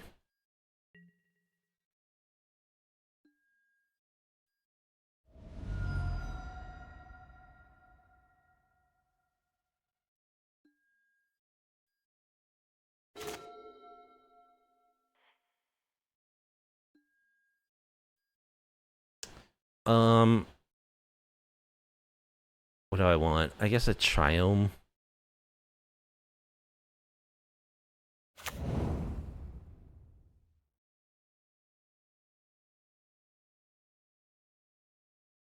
Can make him sack a Phoenix. It's not even good.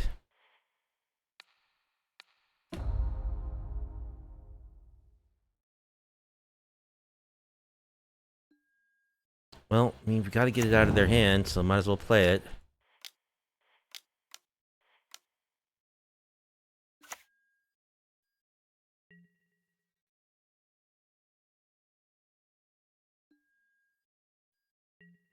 Oh, they're gonna let us do it?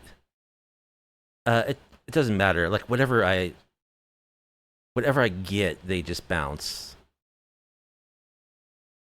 Let's get Ethereal Absolution.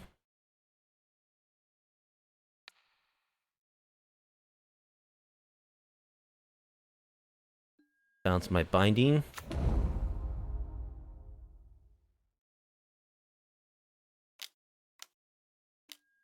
Yep.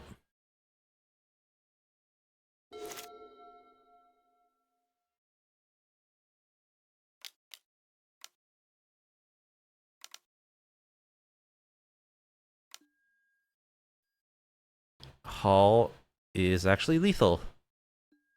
Alright, well, we had them down to no cards in hand, and they got a treasure cruise, so they win. So, Vanishing Verse. Fatal Push. Pick your poison. Bitter Triumph. Yeah, everything that can kill creatures, Erebos' Intervention. And again, we cut all this fun stuff. Sandworm Convergence we'll keep because it's good. Am I going for sweepers? I'll go for one sweeper. I know I just boarded one in. Overwhelming Splendor's good. Ashen Red is actually good. Sandworm's good. That cut the Toxrill, I guess. Cruel Reality. Dreadhorde General. The planeswalkers don't really protect themselves well. Cut a Jukai. A Spirit Sisters.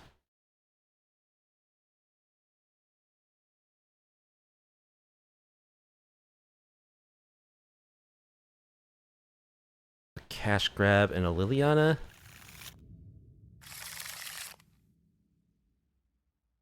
Yeah, sure, we got stuff we can play. We got Pick Your Poison and Fatal Push are good.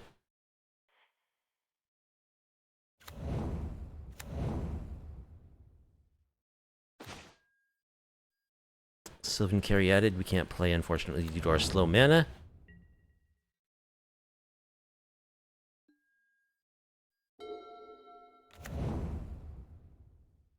Oh, did I bring board in my Vanishing Verses? Pyromancer? Yeah, I did. Okay. Alright, we gotta kill that. Shadowy Backstreets. Iganjo. Keeping Iganjo on top. Let's get down Sylvan Caryatid.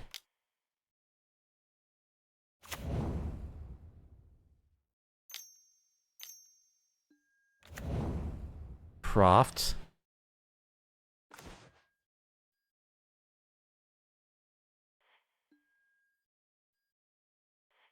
Alright, let's make you sack Proft. Let's play Jukai.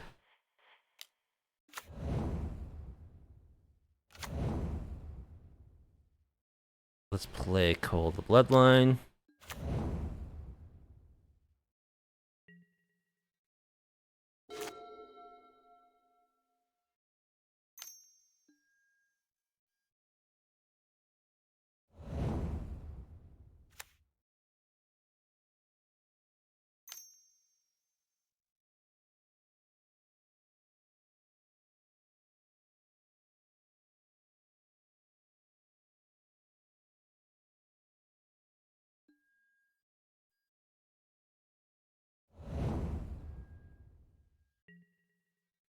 Alright, well, they could have Spell Pierce. Let's go ahead and attack. Kind of feel like they do, but that's okay. If it ends up in our graveyard, it's not necessarily the end of the world.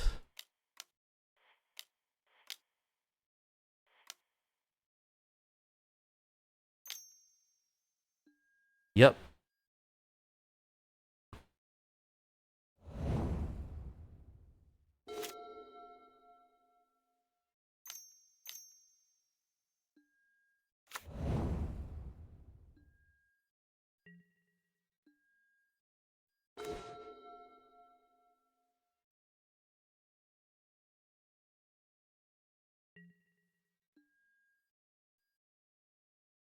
I don't know if I really want a trophy Ledger Shredder when they seem a little bit pinched on mana.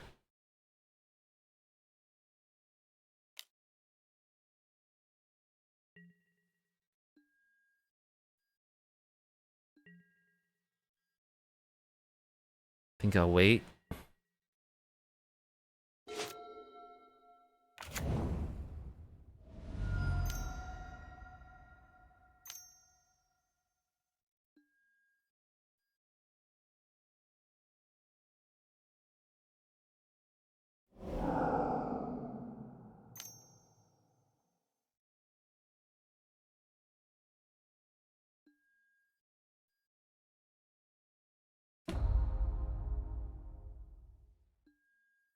They have one Phoenix in their graveyard.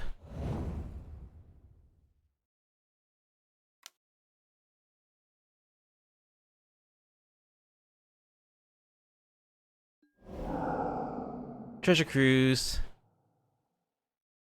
Why is that card legal, man? Alright,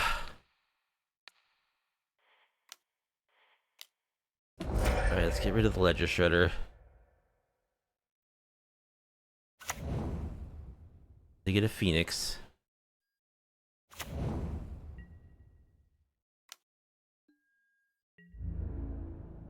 Can I draw Spirit Sister's Call, please?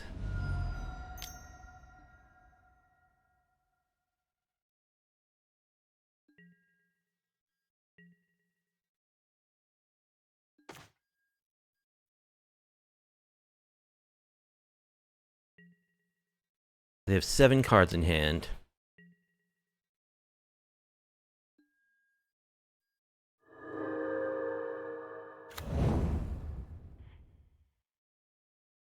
Fatal Push. Yeah, it's good against them.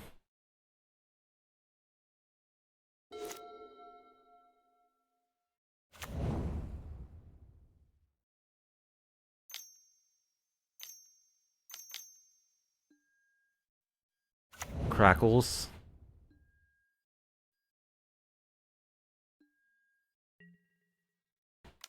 It's not good against Crackles.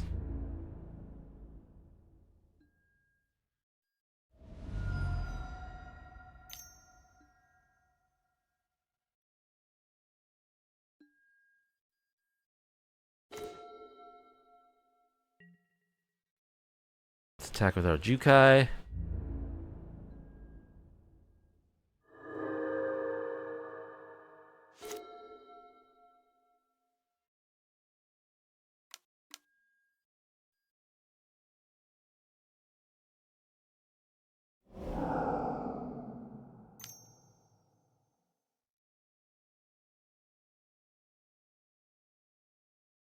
They have 8 cards in hand. Treasure Cruise. Yeah, we're not going to beat that. Okay, so that was Spirit Sister's Call in Pioneer, and I'm very glad I didn't play a League, because as we saw, it's not really League-worthy as of yet. There's a couple of problems with it. A couple of big problems. First of all, as I said in the last stream, and I did not obey my own advice for this stream, but if you're playing Black in Pioneer, you should have 4 Fatal Push. Because you gotta kill the Ledger Shredders, you gotta kill the aggressive creatures out of the red decks, you gotta kill the Goblin Shamans. Like, there's so much early stuff, and Pioneer has just gotten more aggressive, and with more Phoenix as the, there's like the Amalia combo, which relies on a lot of cheap creatures. You just should play 4 Fatal Push. You probably should play it in the main, 4 Fatal Push. And I did not heed that advice, so I only played 2. It's difficult in a format like Pioneer for a slow, dirtily, wonky, kind of combo-y deck like this to succeed. It's doable. I think the big problem with the deck is, as is my natural tendency, it's trying to do too much.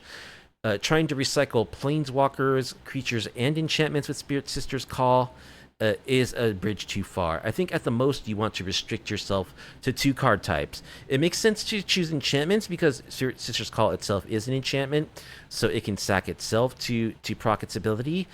But I think you want to go like enchantments and creatures, or maybe enchantments and artifacts. There's tons of good artifacts you can play from the graveyard. There's like Portal to Phyrexia, that's a really good one. Cityscape Leveler. There's just a ton of really devastating artifacts that you could include. But I don't think you don't want to go 3 card types on Spirit Sister's Call, which is, my initial inclination is, let's do everything for a deck like this. Let's abuse this card to the maximum possible. But really, optimally, for a competitive viability, you can't do that. So yeah, the second thing is you just need more interaction. If you cut it down to only 2 card types, you can be much more focused and be more consistent. We didn't draw our pieces in a lot of the games. You need the enablers, you need the discard outlet, you need the bombs that you're going to discard to recover with the Spirit Sister's Call, and you need the Spirit Sister's Call, and you need some ways to find all of those pieces. So when you're going with 3 card types, it just makes it much less consistent. It makes it much harder to find what you need.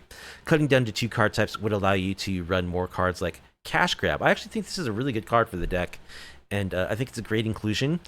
There probably should be 4 copies in the deck. Cole the Bloodline, Liliana. You want more of your pieces that you need to make the deck consistent, and reducing the payoffs to 2 card types would make that more possible. And that might make the deck viable. Is add the Fatal Pushes, probably some Thought Seizes in the main board too, cut it down to 2 card types, and just add more of the enablers to let you execute the plan. Because as it is, we're a bit too scattershot. So yeah, what else do I want to say about this? The sideboard. This seems like the kind of deck where Leyline of the Void would be really good, because you can always, just discard. We can play them for cheap with the Jukai Naturalists, and you can discard redundant Leylines to Spirit Sister's Call to recover other enchantments. So that's something to think about. You just need more hate against the Phoenix deck, I guess. I mean, I don't know how you hate out Leyline of the Void, I guess, is what you want in Pioneer. I guess I'm convinced. That's the only way you can hate out the Phoenixes and the Treasure Cruises. Is just play 4 Leylines. I know, it sucks. It sucks that deck is so good and so widely played that you really have to, that's the only thing you can do, really. You gotta deal with the Treasure Cruises, the Ledger Shredders, the Phoenixes, and Leyline's just the best way to do it all. So I think if you're playing black, you want to have 4 Leyline of the Voids in your sideboard. So yeah, other than that, the deck is what it is. It's a silly deck this iteration, but I enjoy Spirit Sister's Call. I think it's so cool that I'm going to continue trying to make it work, following the advice that I just gave. More interaction and removal, reduce the amount of card types we're trying to recover to 2, make the sideboard a little bit better against the metagame, and I think that this card could actually have a chance. A little bit more ramp couldn't hurt either. Sylvan Caryatid is very good, so I could see running 4 when we cut all of the other extraneous stuff, all of our planeswalkers and stuff. I don't know if we want Liliana. We certainly don't want the Eternal Wanderer and Calyx, and Liliana Dreadhorde General. I don't know if we want Liliana the Veil. We might want a copy or 2 just as a discard outlet, but making those cuts will allow us a lot more flexibility to add more removal interaction and focus up more on our really important enablers like Call the Bloodline, Cash Grab, etc. So anyway, that was this iteration of Spirit Sister's Call Abzan in Pioneer. Oh yeah, I do like the idea of. Now here's the reason why I didn't run 4 Leylines. Because I like the idea of juking into Siege Rhinos and more of a mid-range Abzan mid-range deck with good threats against the inevitable sideboard graveyard hate that our opponent's going to bring in. So another problem with Leyline of the Void is that it kind of crowds out your sideboard. You got to devote 4 slots to that, which means you have less slots to devote to things like trying to pivot to a mid-range plan, which really sucks. But I think it's necessary. I think maybe once I add the lane line, some of this other stuff will have to come down. Maybe we just concede that we're going to lose to control. Don't even bother. We're going to mainboard some Thought Seizes, but don't even bother with sideboard pieces against control. Just, add the ley lines, keep in the rhinos, shave some of this other stuff, and just concede that. Try to shore up our matchup against Phoenix, but maybe losing some points against like Control and other decks where this type of interaction is good. But anyway, that was this iteration of Spirit Sisters Call in the practice queue. Glad I played the practice queue, not a league, because that would have been an 05 easy. Anyway, you'll be seeing more of this deck in a league the next time around, and it will be more viable. I'm glad that I had a chance to play through these matches. I learned a lot tonight. And I hope you enjoyed it. If you did, if you like off-meta, off-kilter MTG content, please be sure to like the video, subscribe to the channel, leave a comment down below. Hope to see you in the next MTG vid, people. Have a good night. Take care.